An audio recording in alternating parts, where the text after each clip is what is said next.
بسم اللہ الرحمن الرحیم۔ السلام علیکم ورحمۃ اللہ۔ ایک دن شیطان بیٹھا رسیوں کے پھندے تیار کر رہا تھا۔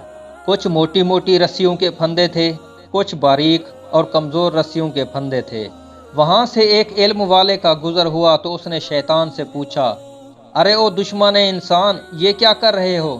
شیطان نے سر اٹھا کر دیکھا اور اپنا کام جاری رکھتے ہوئے بولا، دیکھتے نہیں حضرت، انسانوں کو قابو کرنے کے لیے پھندے تیار کر رہا ہوں۔ ان حضرت نے پوچھا، یہ کیسے پھندے ہیں؟ کچھ موٹے کچھ ہلکے۔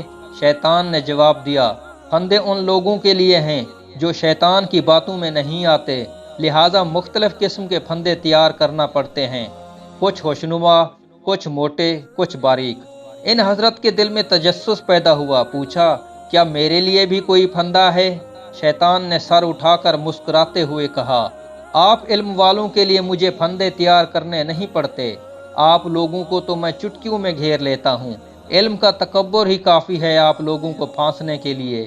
ان حضرت نے حیران ہو کر پوچھا، پھر یہ موٹے پھندے کس کے لیے ہیں؟ شیطان نے کہا، موٹے پھندے اخلاق والوں کے لیے ہیں، جن کے اخلاق اچھے ہیں، ان پر قابو پانا مشکل ہوتا ہے۔ اس لیے حدیث شریف میں ہے کہ اعمال میں سب سے زیادہ وزنی چیز اخلاق ہوگا۔ اللہ ہم سب کو بہترین اخلاق والا بنا دے، آمین ثم آمین۔